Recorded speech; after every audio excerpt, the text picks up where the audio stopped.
ఈరోజు ఆ ద్వాదశ ఆదిత్యులలో ఒక ఆదిత్యుడైనటువంటి గంగా ఆదిత్యుడి గురించి చెప్పుకున్నాం.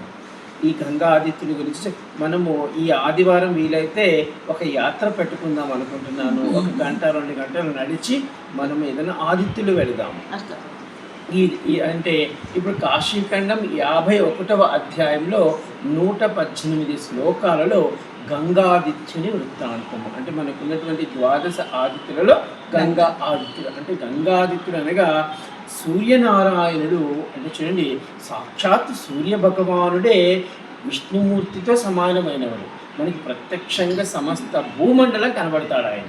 ఇప్పుడు సూర్యనారాయణ మనము ఇక్కడున్నా కనబడవచ్చు, మన విజయవాడ పైన కనబడతాడు, ఏ అమెరికా పైన కనబడతాడు, ఏ ఆస్ట్రేలియా పైన కనబడతాడు. అంటే అంత బ్రహ్మాండంగా మనకి కనపడుతున్న దేవతలలో ప్రత్యక్ష దైవము కర్మసాక్షి కూడా ఆయనే. మనకి ధర్మ అటువంటి సూర్యనారాయణుడు సైతం కాశీకి గంగమ్మ వచ్చినప్పుడు అయ్యయ్యో విశ్వనాథుని యొక్క జటాజూటం నుంచి పడుతుంది ఆవిడ అని అమ్మవారిని ఆయన కూడా ప్రార్థించాడట. అందుకే ఆయన ప్రార్థించినప్పుడు అమ్మవారు అంటే గంగామాత ఆ సూర్యనారాయణకి కొన్ని వరాలు ఇచ్చింది.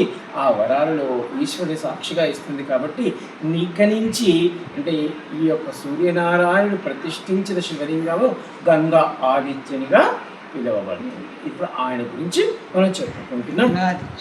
గంగా ఆదిత్యుడు అయితే ఎవరి గంగాదిత్యుడి గురించి స్మరిస్తారో వాళ్ళట మనము అంటే సూర్యనారాయణుడు మనకి కర్మసాక్షి. అంటే మనం చేస్తున్నటువంటి కర్మలు ఉంటాయి కదా, అంటే ప్రతిరోజు చూస్తాడట ఆయన. అంటే మనకి పురాణాలు చెప్తాయి, 18 పురాణాలు మనకి ఎలా ఉన్నాయో అలాగే 18 కర్మసాక్షులు ఉన్నారట. ఎవరు ఆ 18 కర్మసాక్షులు అంటే 4 వేదాలు. ఈ 4 వేదాలు మనం చూస్తూ ఉంటాయంట. అలాగే సూర్యచంద్రుడు చూస్తూ ఉంటారట.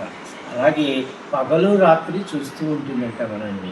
అట్లా 18 ఉన్నాయి. అంటే ఇప్పుడు సూర్యనారాయణుడు చంద్రుడు మనల్ని చూస్తూ ఉంటాడు. మనం ఎంత రూమ్లోకి వెళ్ళి తలిపేసుకున్నప్పటికీ ఆయన కిరణాలు ఏదో విధంగా అక్కడికి వచ్చి ఈ చంద్రశేఖర్ ఏం చేస్తున్నాడో చూద్దామని చూసి, అంటే ఇంకా మీకు చెప్పాలంటే అమ్మవారికి 2 కళ్ళు లేదా అయ్యవారికి 2 కళ్ళు లేదా కొన్ని సన్నివేశాల్లో అమ్మవారి 2 కన్నాబాయి మనం పెట్టుకుంటారు కదా, అంటే చెవిలో చెప్తూ ఉంటాడంట, అమ్మ ఇక్కడ ఈ చంద్రశేఖరు ఈ మంచి పని చేస్తున్నాడే కాశీలో, అందుకు వాడిని తొందరగా ఉద్ధరించేద్దామని ఇట్లా చూస్తున్నాడు అన్నమాట. అంటే ఇటువంటి అంటే చూడంటే సూర్యనారాయణుడే గొప్పవాడని చెప్పడం నా ఉద్దేశం. అటువంటి సూర్యనారాయణుడు సైతం గంగామాతని ఆరాధించాడట. కాశీలో కాశీ వారణాసి క్షేత్రంలో విశ్వనాథునికి దక్షిణ భాగమున ఈ గంగాదిత్యుడు కలదు. అంటే మనం విశ్వనాథుడి గుడికి వెళ్ళామనుకోండి, ఇప్పుడు నేను కూర్చోనంటే దక్షిణ భాగంలో ఈ యొక్క గంగాదిత్యుని మందిరము మీరు వెళ్ళి చూసారమ్మా మీరు? మనం గంగాదిత్యుడు అంటే ఇప్పుడు విశ్వనాథుడి కారిడార్లోకి వెళ్ళామనుకోండి, ఆ కారిడార్లో నుంచి కొంచెం కిందకి వెళ్ళగానే మనం నడిచి వెళ్ళొచ్చు, మెట్లకి క్లెయిమ్ ఉండవు. పశుపతేశ్వర మందిరం అని ఉంటుంది. ఆ పశుపతేశ్వర మందిరం కింద లలితాదేవికి పైన గంగాదేవికి అభిముఖంగా ఉంటారు. అక్కడ లలితాదేవి పీఠం కూడా ఉంటుంది, ఆవిడ ఒక శక్తి పీఠం. ఆ లలితాదేవి పక్కన కాశీదేవి కూడా ఉంటుంది. ఆవిడ అనుమతి కూడా దొరకాలి మనకి కాశీలో ఉండాలి. కాశీలో 3 దేవతలు ఉంటారు, గుహాదేవి అని, వారణాసీదేవి అని, కాశీదేవి అనేసి అన్నమాట.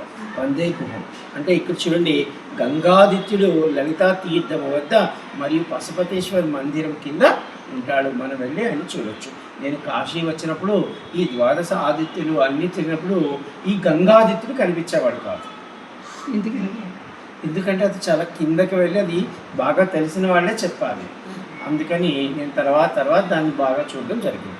ఇక్కడ సూర్య భగవానుడు గంగానదికి అభిముఖంగా అంటే ఆమెకు ఎదురుగా కూర్చొని భక్తి శ్రద్ధలతో గంగామాతను నిరంతరం పూజ చేస్తున్నాడట, ఇప్పటికే చేస్తాడట. ఇది ఇక్కడ వచ్చినటువంటి గొప్పతనం ఏంటంటే, అంటే వాళ్ళ అంశను అక్కడ వదిలిపెట్టేస్తారు.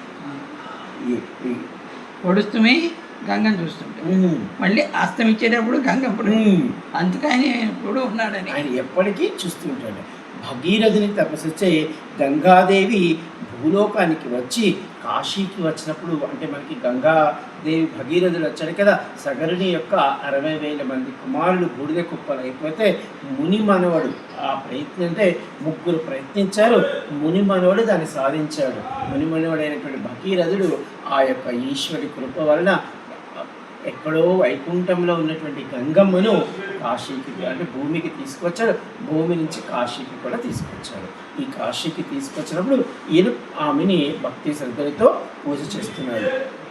అయితే విశ్వనాథుని ఆజ్ఞచే దేవతామూర్తులు గంగమ్మను పూజిస్తున్నారు. ఎప్పుడైతే కాశీకి గంగమ్మ వచ్చిందో ఈశ్వరుడు మీకు గంగా మహిమ చెప్తాను, మనకి తర్వాత వస్తుంది దసరా అప్పుడు వస్తుంది కదా ఏప్రిల్లో, అప్పుడు చెప్తాను గంగా మహిమ అని. అంటే గంగామాతకి, కాశీలో ఉన్న గంగామాతకి 1000 పేర్లు పెట్టారట. ఒక పేరు కాదు, 2 పేర్లు కాదు, 1000 పేర్లు. ఈశ్వరుడు 60,000 మంది దేవతలు నియమించాడట. ఇది ఈ యొక్క కాశీలో ఉన్న గంగమ్మను పరిరక్షించండి, గంగమ్మకి ధైర్యంగా ఉండండి. అంటే మనకున్నటువంటి 12 ఆదిత్యులలో ఈ 12 ఆదిత్యులను ఒక్కసారి చెప్పుకునే ప్రయత్నం చేద్దాం మనం.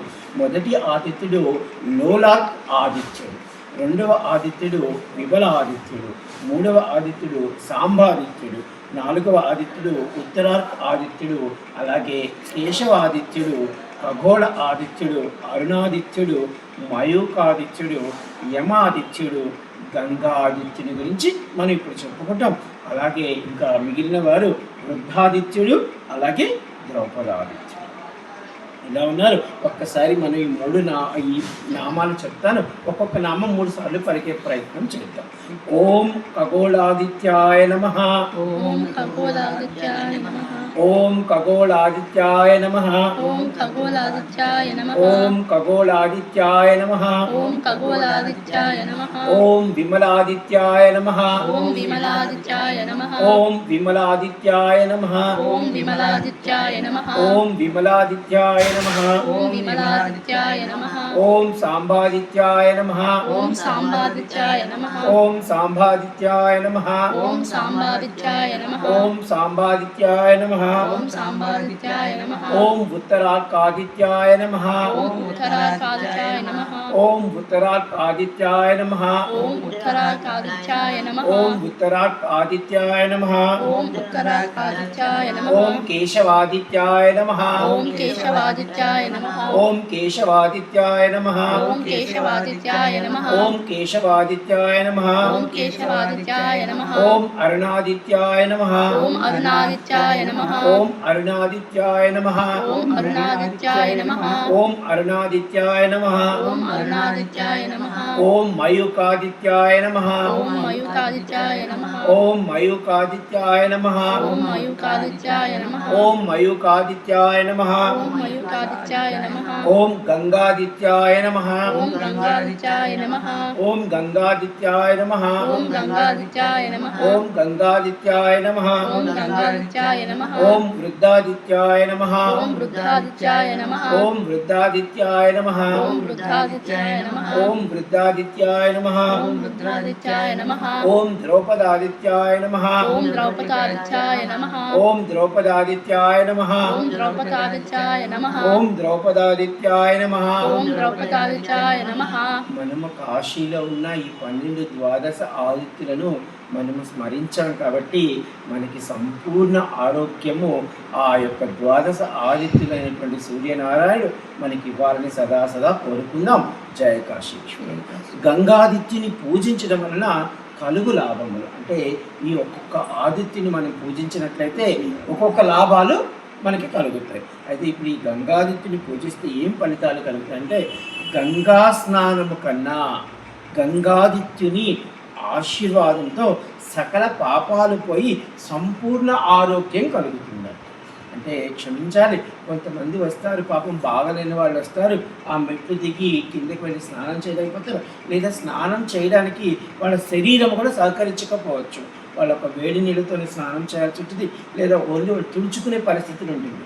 అలాంటి వారు సైతమట లేదు ఎవరైనప్పటికీ ఈ యొక్క గంగాదిత్యుని దగ్గర కానీ వెళ్ళి అయ్యా మేము గంగలో స్నానం చేయలేము లేదా గంగ దగ్గరికి వెళ్ళలేము మా పరిస్థితి ఇలా ఉంది అనుకొని ఈ యొక్క ఆయన చేస్తే గంగలో మనం స్నానం చేసిన ఫలితం ఇచ్చేస్తుందంటే గంగమ్మ అంటే ఆయనకి ఇచ్చిన వరం అది.